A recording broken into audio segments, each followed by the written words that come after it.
네, 오늘 올해의 마지막 주일입니다.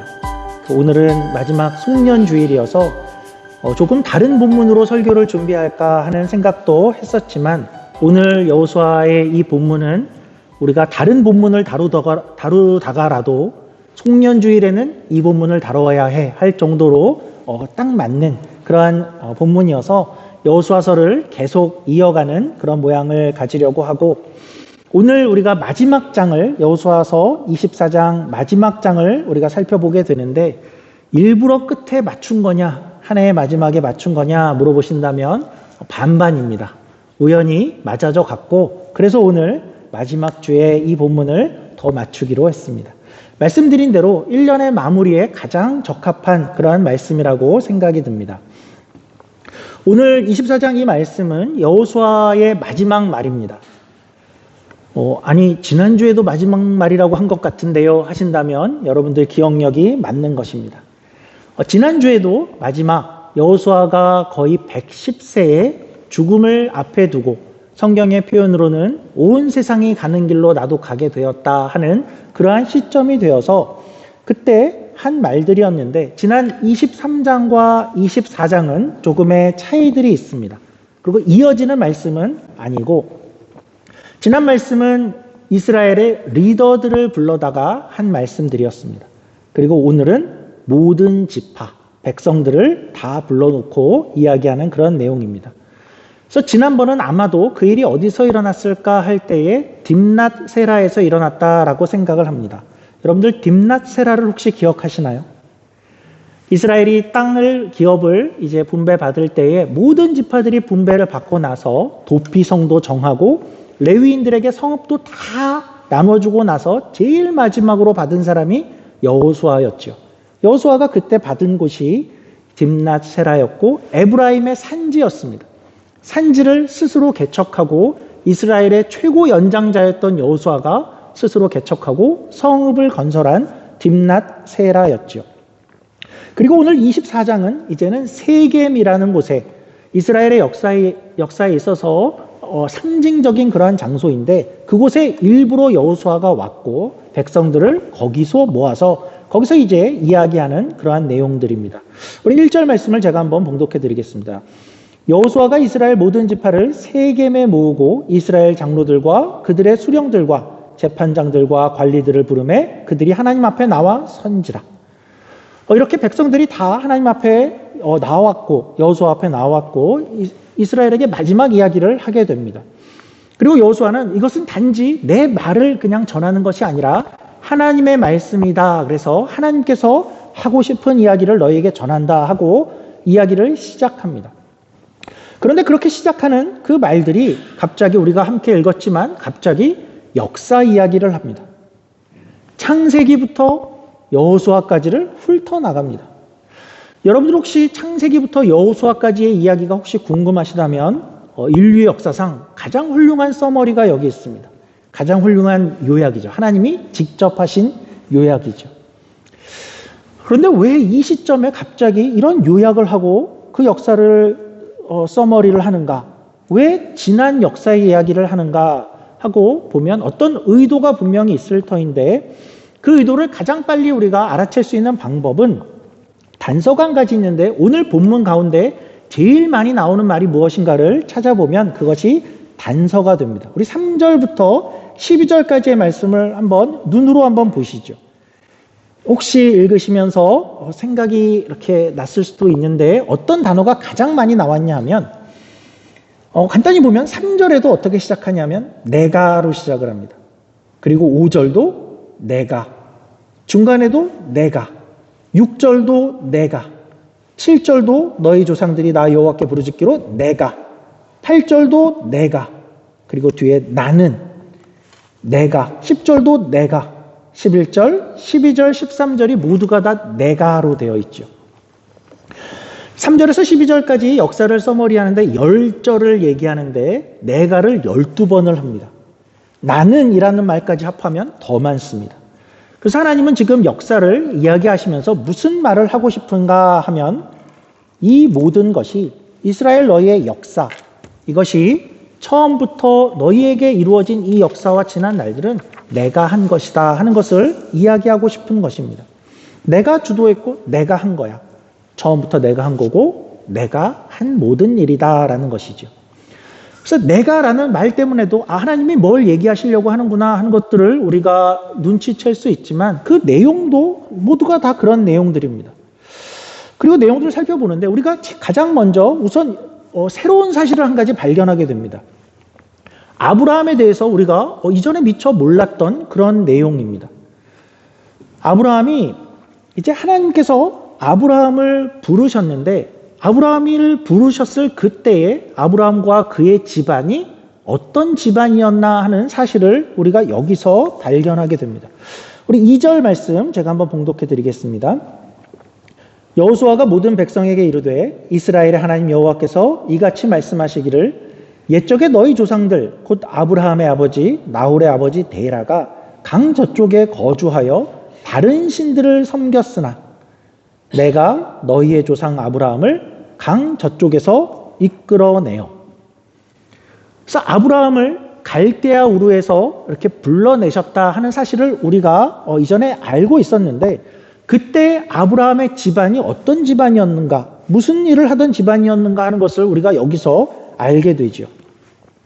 갈대아 우르는 그 당시에 메소포타미아 수메르 문명 중에서도 아주 큰 도시였습니다. 갈대아 우르라는 도시는 큰 도시고 인구도 많은 도시였습니다.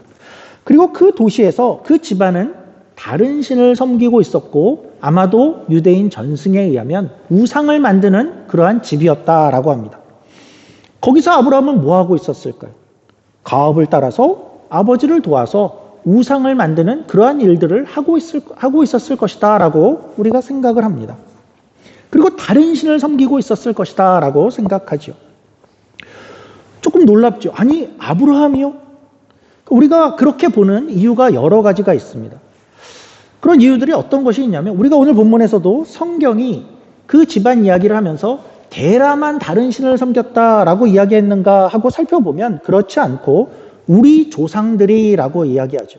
그래서 그 집안이 우상과 관련된 곳이었다라고 이야기를 하고 있고 그리고 우리가 창세기를 이렇게 생각해 보면 아브라함을 하나님께서 이렇게 불러내셔서 그리고 아브라함이 불려 나온 그 그림은 그러니까 이런 식의 그림은 아닙니다.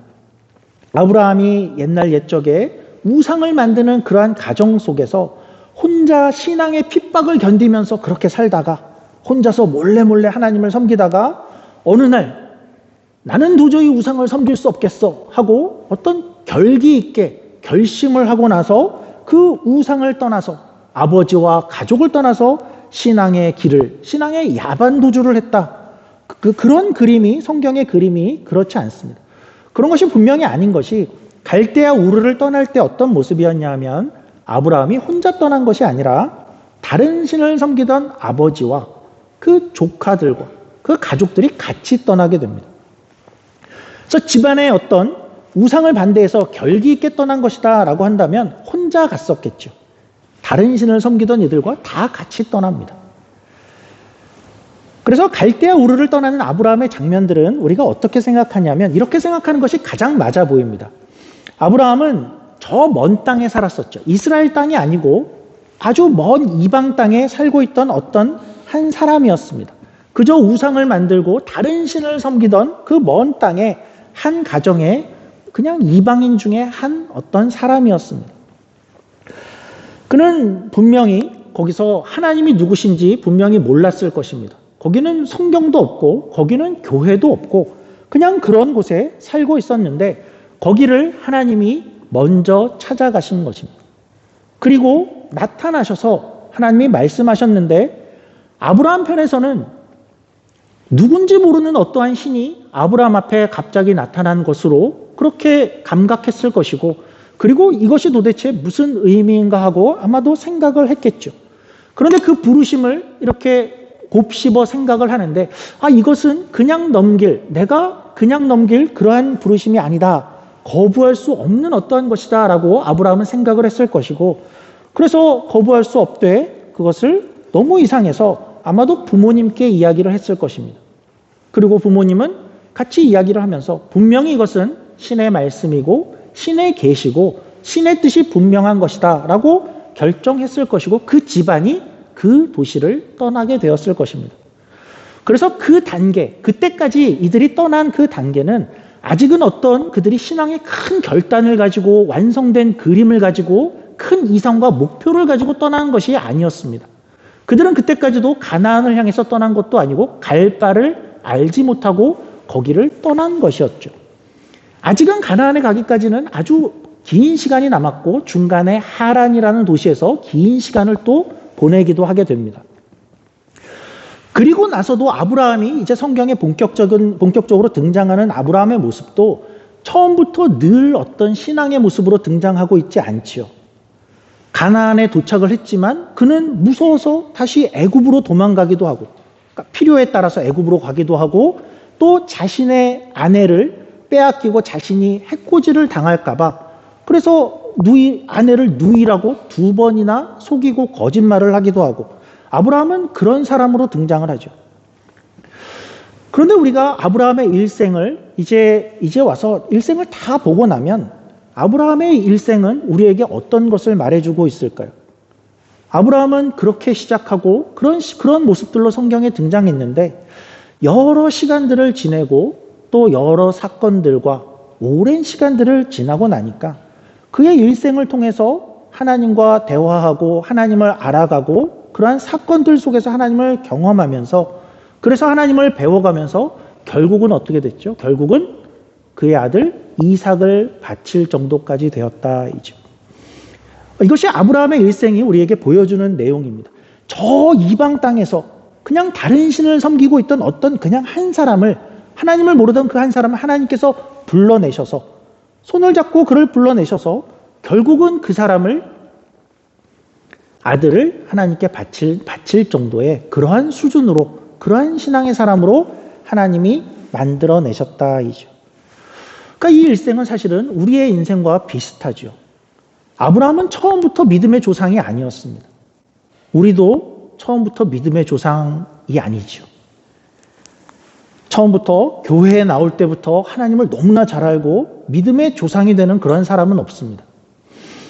하나님이 그저 다른 신을 섬기던 별 생각 없던 그런 아브라함을 일방적으로 불러내셨듯이 하나님은 우리도 어느 날 불러내셨죠. 어떤 분은 친구를 통해서, 어떤 분은 가족을 통해서, 또 환경과 분위기를 통해서 어느 날 우리는 하나님을 들었고 그리고 처음에는 아마도 심각하게 생각하지 않았을 것입니다. 그런데 시간이 지나면서 뭔가 하나님이 나를 부르시는 것 같다 하는 그러한 마음이 우리 안에 들게 되고 점점 더 우리의 내면에서 우리의 마음속에서 하나님의 그 부름에 내가 답을 해야겠다 하는 그런 마음이 들게 되었을 것입니다. 주로 하나님은 그렇게 일하시죠. 그래서 어느 날 어떻게 되죠? 내 인생에 그래 신앙의 어떤 발걸음을 한번 떼어보자. 첫 발걸음을 내딛기 시작하고 그렇게 우리의 신앙의 여정이 시작되죠. 그리고 시작된 그 여정은 시간이 조금씩 지나면서 어느새 하나님의 이야기를 조금씩 더 듣고 기도도 하고 그리고 하나님을 알아가는 그러한 가운데에서 우리의 믿음이라는 것이 조금씩 그래서 이만큼 조금 지나니까 또 저만큼 이렇게 커온 것이고 그래서 오늘 우리가 여기까지 이른 것이죠. 그래서 우리 모두는 이런 고백을 하게 되죠. 하나님이 나를 부르셨다. 나는 아마도 하나님이 그냥 놔뒀으면 여기로 올 사람이 아닌데 하나님이 나를 부르셨고 또 긴 시간 여러 사건들 속에서 때로는 강하게 때로는 조용히 그렇게 말씀해 주셔서 내가 하나님을 배워가고 여기까지 오게 되었구나 하는 것이 우리의 모두의 고백이 되는 것이죠. 그래서 하나님은 오늘 이 이야기를 하시는 것입니다. 그렇게 내가 아브라함을 불렀어. 이방의 한 사람을 그냥 불렀고 그리고 그에게 아들을 주었어. 아들 하나만 주었다가 아니라 그 아들을 통해서 뭘 만들었죠? 민족을 만들었어. 그 민족이 어디 있냐고? 바로 너희들 아니냐? 이스라엘 아니냐? 지금 너희는 이제 나라를 이루고 있다. 그 시작은 내가 했고 내가 한 사람을 불러서 시작했고 내가 아니었으면 시작도 못할 너희가 지금 이러한 모습을 이루고 있고 내가 그 하나님이야 라고 말씀하시는 것입니다. 하나님의 몫이 크군요 정도가 아니죠. 다 내가 했다. 다 하나님이 하셨다라는 것입니다. 그러면 하나님은 아브라함을 이렇게 부르시고 시작만 했는가? 우리 4절 말씀, 5절 말씀 한번 제가 봉독하겠습니다. 4절, 5절입니다. 이삭에게는 야곱과 에서를 주었으며 에서에게는 세일산을 소유로 주었으나 야곱과 그 자손들은 애굽으로 내려갔으므로 내가 모세와 아론을 보내었고 또 애굽에 재앙을 내렸나니 곧 내가 그 가운데 행한 것과 같고 그 후에 너희를 인도하여 내었었노라. 하나님은 이스라엘을 그렇게 부르시고 나서 그냥 놔둔 것이 아니라 내가 너희 조상들의 인생을 인도했다라고 하죠. 너희 조상들의 인생을 인도했다. 그리고 그렇게 인도만 했는가? 그 가운데 또 어떻게 했는가가 계속해서 이어지는 것입니다. 6절부터 13절까지의 말씀 제가 한번 눈으로 따라와 주시면 제가 부분을 한번 언급해 보겠습니다. 6절부터 13절에 어떤 내용이 있는지 다시 한번 보면 6절입니다. 열조를 애굽에서 빼냈다. 인도했어. 그리고 홍해까지 데리고 왔답니다. 7절입니다. 바다에서 너희를 구했다. 적군을 바다로 덮었고 너희를 광야로 인도했다. 8절입니다. 너희를 인도하여 요단 저편에, 요단 동편에 왔다는 것이고 거기에 바산 왕 옥과 시혼을 너희가 너희 앞에서 멸절시켰느니라. 9절입니다. 발락과 발람이 너희를 저주하려고 했으나 10절 너희 그를 저주에서 건져내고 오히려 너희를 축복하게 하고 나는 너희를 그 손에서 건져내었으며 11절입니다. 그리고 너희가 여리고에 들어갔을 때 여리고뿐만 아니라 가나안 7족속과의 싸움 가운데서 그들을 너희 손에 붙였고 12절 아모리 사람의 두 왕을 물리쳤고 13절 내가 또 너희의 수고하지 아니한 땅과 너희가 건축하지 아니한 성읍을 너희에게 주었더니 너희가 그 가운데 거하며 너희가 또 자기의 심지 아니한 포도원과 감람원의 과실을 먹는다 하셨느니라. 그래서 철저하게 하나님께서 이렇게 보호하셨다라고 이야기하죠. 누가요? 내가 불렀고 내가 인도했고 내가 보호했다. 홍해, 광야, 요단 동편, 가나안 7족속 다 돌아봐라. 내가 보호했다. 너희가 이제 심지 않은 것을 먹고 있고 건축하지 않은 성읍에서 살고 있다. 내가 했다. 이죠. 그런데 오늘 왜 이렇게 내가 했다 이 얘기를 하나님께서 이렇게 재시듯이 왜 이 이야기들을 끌고 나오시는 걸까요? 이 이야기를 이렇게 확인하는 것은 이제부터의 이야기를 하고 싶어서입니다. 이제부터가 본론이죠. 이제부터 어떤 것을 확인하고 싶은가 하는 것, 우리 14절, 15절 말씀입니다. 그러므로 이제는 여호와를 경외하며 성실과 진정으로 그를 섬길 것이라. 너희의 열조가 강 저편과 애굽에서 섬기던 신들을 제하여 버리고 여호와만 섬기라. 만일 여호와를 섬기는 것이 너희에게 좋지 않게 보이거든 너희 열조가 강 저편에서 섬기던 신이든지 혹 너희의 거하는 땅 아모리 사람의 신이든지 너희 섬길 자를 오늘날 택하라. 오직 나와 내 집은 여호와를 섬기겠노라. 그리고 이제 이야기하는 것이 자 들었지? 이제 이스라엘을 향해서 너희가 누구를 섬기겠는가 하는 것입니다. 그런데 생각해 보면 이런 생각도 들죠. 이걸 왜 굳이 물을까? 굳이 물어야 되나 하는 생각도 들 수 있습니다. 아니 이스라엘 편에서 너무나 당연한 것 아닌가 하는 생각이 드는 것이죠. 우리가 이렇게 역사를 살짝만 봐도 이렇게 부르시고 만들어내시고 인도하시고 보호하시고 수고하지 않은 것 먹게 하시고 땅을 주고 기업을 주셨는데 아니 설마 이스라엘이 이 시점에 무슨 서광사를 가겠어요? 불교 사찰을 가겠어요? 이스라엘이 무슨 힌두교를 믿겠다 그러겠어요? 이슬람교를 믿겠다고 설마 그러겠습니까? 왜 굳이 물었을까요?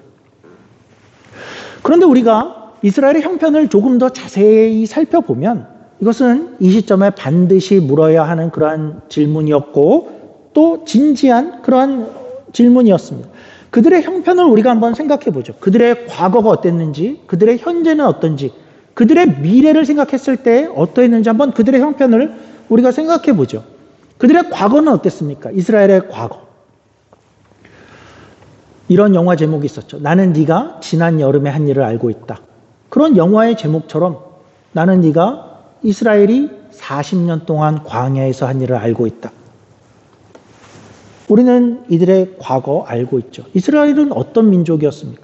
너무나 큰 은혜를 경험하고 기적을 경험해도 언제라도 배신하고 반역하는 그러한 이스라엘인 것. 그러한 과거를 우리가 알고 있죠. 그래서 오늘 너희가 누구를 섬길 것인가를 굳이 물어야 하고 확인이 필요했던 것입니다. 과거만이 아니라 현재도 그렇습니다. 현재 이스라엘은 어떤 상태일까요? 현재 이스라엘. 아마도 생각컨대 이스라엘이 가나안과 7년여 동안 그렇게 치열하게 전쟁을 했을 때는 아마도 하나님을 그래도 조금 더 많이 의지했을 것 같습니다. 긴급하니까, 전쟁 중이니까 정말 하나님이 필요하다 해서 조금 잘했을 것 같습니다. 그러나 지금 상황은 전쟁이 끝나고 나서 십수년이 흐른 상태입니다. 한 20년 가까이가 이제 흘러간 그런 상태고 아마도 이들은 슬슬 해이해질 수 있는 그런 시점이었을 것입니다. 그 증거가 나오는데 우리 23절 말씀 화면으로 한번 보시죠. 24장 23절에 이런 말씀이 나옵니다. 여호수아가 이르되 그러면 이제 너희 중에 있는 이방 신들을 치워버리고 너희의 마음을 이스라엘 하나님 여호와께로 향하라 하니. 무슨 말이죠? 너희 안에 지금 현재 이방신이 우상이 그 안에 들어와 있다라는 것이죠. 그 정도로 이스라엘이 점차 해이해지고 있는 그런 상황이었고 그래서 이것을 물어야 했고 확실한 답을 들어야 했던 것이죠. 또 이스라엘의 미래는 어떨까요? 이스라엘의 미래를 한번 생각해 볼까요? 지금 이스라엘은 이제 출애굽 3세대가 등장하고 있는 시기였습니다. 출애굽 1세대는 출애굽을 한 세대인데 그들은 광야에서 모두가 다 죽었고 그리고 2세대는 광야에서 태어났고 그리고 가나안 전쟁을 겪은 이들이 2세대들이었습니다. 그리고 이제는 얼마 지나지 않으면 그들이 아니라 이제는 3세대들이 이스라엘의 주역이 되는 그러한 상황을 맞고 있었습니다. 그러니까 3세대는 애굽 포로 생활은 당연히 모르고 모세도 잘 모르고 광야에서도 아마 어린 아기였을 것이고 그리고 이제 더 젊은이들이 점점 커오고 있는 그런 시대였습니다. 그러니까 모든 것들을 경험하지 못한 이들이 이스라엘의 주역이 되는 그러한 미래를 맞이하고 있는 것이 이스라엘의 상황이었죠. 가나안을 물론 이스라엘이 물리쳤다고 하지만 그러나 그들은 아직도 남아 있었고 또 문화유산이라는 것은 더 없어지기 힘들죠. 분명한 것은 가나안이 이스라엘 유목민족보다 훨씬 더 우월한 화려한 그러한 문화들을 갖고 있는 민족들이었습니다. 그래서 이 질문은 여러모로 반드시 필요한 질문이었고 질문만 아니라 여호수아는 그 답을 듣고자 했던 그런 시점인 것입니다. 이 시대에 오늘날 우리에게는 이 질문이 필요할까요? 어떨까요? 얼핏 생각하면 이 본문만 우리가 생각하면 우리도 그런 생각이 들 수 있죠. 우리가 아무리 그래도 다른 신을 섬기겠다고 할 사람이 우리 중에 있겠습니까? 내일부터 종교를 바꿔야지를 심각하게 생각하는 사람이 설마 우리 가운데 있겠습니까? 그런 생각. 설마 집에다 몰래 우상을 만들어 놓고 절하는 사람이 설마 있겠습니까? 하는 그런 생각들이 들게 되고 맞죠. 그러면 우리에게 문제가 없는가 하면 우리에게도 이 시대에 이런 질문을 들어야 하고 답할 그런 이유들이 있는 것이 우리는 우리의 과거를 잘 알고 있죠. 우리의 과거를 생각해 보면 과거에 우리가 얼마나 연약했는가, 어떻게까지 내가 그랬던가 하는 것들을 우리가 생각할 수 있고 우리의 현재는 어떻죠? 내 자신을 보면 언제라도 해이해질 수 있는 그게 나의 현재지 하는 것들을 생각해 들고 또 지금은 우리만이 아니라 우리의 자녀들이 또 커가는 그러한 시점이죠. 우리의 자녀들의 신앙도 우리가 책임져야 할 그런 시점이기에 이 질문은 우리에게 필요한 것이죠. 또한 이 시대에 우상과 다른 신이라는 것이 뜻하는 것이 단지 어떤 형태와 우리가 생각하는 것 이상의 어떤 현대의 의미가 있기 때문에도 이 질문은 우리에게 필요한데요. 오늘날 우리에게 우상, 다른 신이라는 것은 어떤 것을 뜻하는 것일까요? 우상은 꼭 우리가 앞에다 세워놓고 절하는 것만을 뜻하는 것이 아닙니다. 우상은 여러 목사님들이 그리고 또 여러 학자들이 이야기하는 것은 우리 이 시대의 진정한 우상이 어떤 것이냐 할 때에 우상이라는 것은 하나님보다 내가 더 사랑하는 어떠한 것도 우상이 될 수 있다라고 이야기합니다. 그리고 내가 지금 하나님보다 내가 더 믿고 있는 어떠한 것이 있다면 그 어떤 것도 우리에게 우상이 될 수 있다라고 이야기합니다. 그래서 우상이라는 것은 내 현실의 내 삶과 내 오늘 가운데에서 하나님만으로 내가 충분하지 않고 그 어떠한 것이 있어야만 내가 행복해질 수 있고 더 안정될 수 있다라고 생각하며 우리가 쫓는 그 어떠한 것도 우리에게 우상이 될 수 있다라는 것이죠. 내가 돈이 좀 더 있어야, 내가 조금 더 예뻐져야, 조금 더 건강해져야, 내가 조금 더 좋은 직장을 가져야, 내가 조금 더 승진해야, 내가 조금 더 사람들의 인정을 더 받아야지만 내가 행복해질 거야 라는 그러한 생각을 하면서 그것을 추구하는 것이 하나님보다 더 추구하고 있다면 그러면 그것은 우리에게 우상이 되어진다라는 것이죠. 그리고 하나님보다 그것을 더 추구하면서 거기에 내 몸과 마음과 정성과 내 힘을 다 쏟는 그것이야말로 어쩌면 우리는 하나님이 아닌 다른 것을 예배하고 있는 것일지 모른다라는 것입니다. 마태복음 6장 산상수훈에 가면 이런 표현이 등장하지요. 두 주인을 섬길 수 없다라고 하면서 어떻게 이야기하냐면 하나님과 다른 신을 이야기하지 않고 하나님과 재물을 이야기하죠. 그러니까 너희에게 재물이 필요 없어라는 이야기를 하는 것이 그런 것이 절대로 아니고 우리가 주목할 것은 어떤 것이냐 하면 하나님과 다른 대비되는 어떠한 것이 다른 신 우상이 아니라 재물이 그 자리에 놓일 수 있다라는 점입니다. 우리는 물론 돈 앞에 돈을 놓고 거기에 절하고 이런 것을 하고 있지 않지만 그러나 내가 돈을 더 사랑하고 그것을 믿고 그것이 내 인생을 책임져 줄 거야 라는 그 마음이 어느 순간 그것을 쫓아가다 보면 결국은 하나님 자리를 그것이 차지하고 있을 것이다 라는 것이죠. 우리가 다른 어떤 것을 추구하며 바라고 추구하는 어떠한 것이 어쩌면 하나님에게 드려져야 하는 예배와 우리의 마음과 정성을 드려야 하는 그 예배의 모습이 다른 곳에 두어질 수 있다라는 것을 이야기하는 것이죠. 여러분 혹시 이 시간에 하나님보다 내가 더 추구하는 것이 있는가 하는 것을 생각해 보면 좋겠습니다. 오늘 본문에서 이스라엘은 이제 자신들의 결심을 이렇게 대답하죠. 제가 읽되 여러분들의 고백으로 한번 같이 눈으로 따라와 주시면 좋겠습니다. 이스라엘이 대답한 것처럼 우리가 우리의 삶을 돌아보며 우리도 이렇게 고백하면 좋겠습니다. 16절부터 18절까지입니다. 우리의 고백이 되면 좋겠는데요. 백성이 대답하여 가로되 여호와를 버리고 다른 신들 섬기는 일을 우리가 결단코 하지 아니하오리니 이는 우리 하나님 여호와 그가 우리와 우리 열조를 인도하여 애굽 땅 종되었던 집에서 나오게 하시고 우리 목전에서 큰 이적들을 행하시고 우리가 행한 모든 길에서 우리의 지난 모든 백성 중에서 우리를 보호하셨음이며 여호와께서 또 모든 백성 곧 이 땅에 거하던 아모리 사람을 우리 앞에서 쫓아내셨습니다. 그러므로 우리도 여호와를 섬기리니 그는 우리 하나님이심이니이다. 우리에게도 이 결심이 필요하죠. 우리가 다른 신을 쫓지 않겠습니다.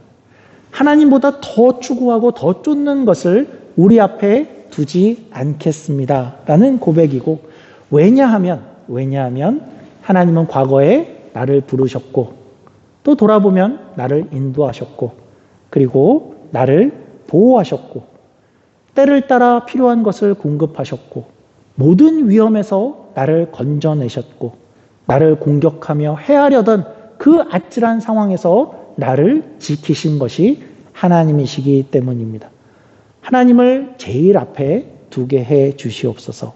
우리의 고백이 되기를 원하고 이스라엘의 고백처럼 우리도 여호와를 섬기리니 하나님만이 나의 하나님이십니다. 2021년 마무리하는 우리의 마지막 이 순간에 우리의 고백이 되면 좋겠고 내년을 살아가는 가운데에서도 하나님을 제일 앞에 두겠습니다 하는 그러한 마음으로 새해를 시작하는 저와 여러분이 되기를 주의 이름으로 축원합니다. 기도하겠습니다. 하나님 감사합니다. 하나님께서 여호수아를 통해서 이스라엘 백성들에게 너희의 과거를 봐라. 너희가 어떻게 여기까지 왔는지를 봐라 하며 이제 너희는 누구를 섬기겠는가 물었던 것처럼 이 동일한 질문을 우리 자신에게 던집니다. 너희의 삶들을 돌아봐라. 이제까지의 삶들을 돌아보고 이제 너희에게 물으니 너희는 누구를 섬기겠는가? 하나님 바라기는 우리가 그 어떠한 것도 하나님 이상, 하나님보다 더 추구하는 것, 더 쫓는 것이 없게 하시며 우리가 하나님을 가장 앞에 두고 우리의 마음과 뜻을 다하여 주 앞에 나오는 우리 모두가 되게 하여 주시옵소서. 감사하며 예수님 이름으로 기도드립니다.